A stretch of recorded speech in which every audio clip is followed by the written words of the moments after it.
So hey guys, welcome to this new video.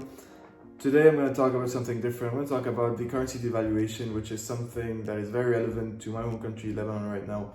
Because today we've reached an all-time high of the exchange rate on the black market for sure.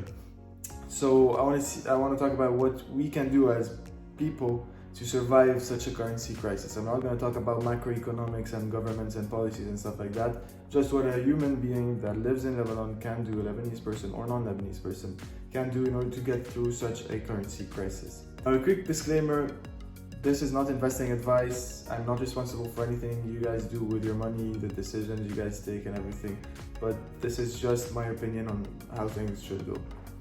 So first of all, I would say take care of your mental health and physical health. Of course, I'm stating the obvious, but you're going to keep on hearing negative stuff, bad news, stories that are really difficult to take in. So yeah, it's not going to be easy on anyone, and it's very important for everyone to take care of themselves first and foremost. So now once you take care of yourself, I believe that buying food is something that is very important. And what I mean by this is food that can be stored in case of emergencies, in case supermarkets run out, which might be the case and might not be the case, or in case food becomes ridiculously expensive and you might need something as an emergency. So that would be it. Once you have this, you need to defend your job as much as possible if you have a job. Obviously, finding jobs these days is very hard, especially with the super low salaries as compared to the currency rate, the exchange rate, because yeah, you're gonna find a job, you're gonna be paid not so well. That's if you find a job, and you're probably not gonna be able to afford a lot of things. So if you have a job, defend it, do your best to defend it. That's very important.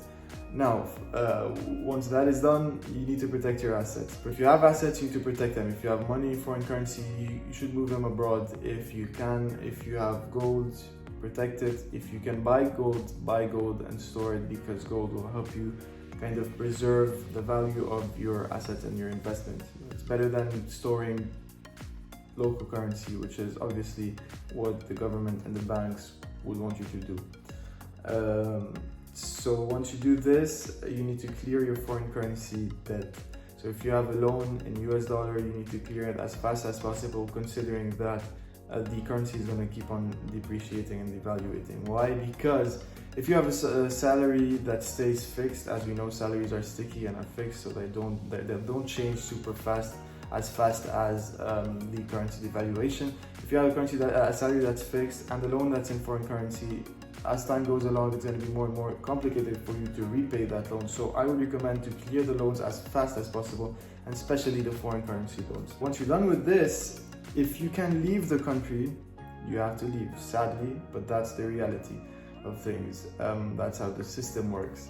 So if you leave your country, you can get any type of jobs, even a job that pays not a lot of money, because if I've heard a lot of people as well talk about this, they can live off of $100 or $200 for a whole month in Lebanon. So if you have a job abroad, and for example you have parents that are older that can't keep up, that can't start a new life somewhere abroad, you can get a job, any type of job, send them back even small amounts of foreign currency, and that should be enough to cover their living expenses. And for those of you that are staying in Lebanon, I do recommend you guys take care of yourselves in terms of security. Avoid public gatherings, because as the situation gets worse, security will deteriorate with it. So it would be very important to stay safe during such times. And now for extra safety, I would recommend you have some money on the side, especially foreign currency if you can do that, in case of emergencies, in case the banks tighten capital control and really limit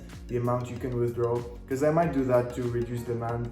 And so yeah, I would recommend you have some foreign currency on the side in case of emergencies. And now finally guys, I would recommend that you guys learn something new. If you're staying in Lebanon, or if you're not staying in Lebanon of course, but if you're staying there, you can learn something for free. There's many websites online, that even YouTube, you can learn courses for free, perhaps something like graphic design or something, and you can practice these skills and put them to work on many websites.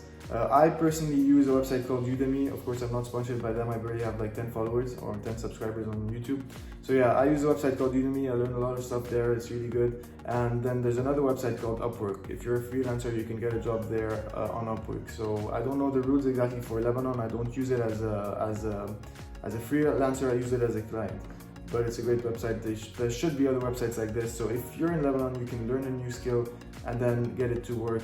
The good thing here, guys, is that if you, for example, learn how to use Photoshop or something, graphic design softwares and stuff like that, if you find a job on Upwork or anything, even if it's like a small amount, like a tiny job, maybe $100, $200, that in normal days you find is probably not worth your time if you're used to taking bigger salaries on bigger projects.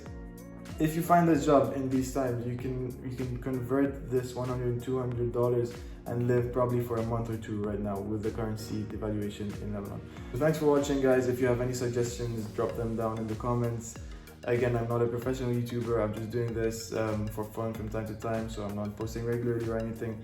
And yeah, if you guys have any ideas, send them to me by DM on Insta, post them down in the comments.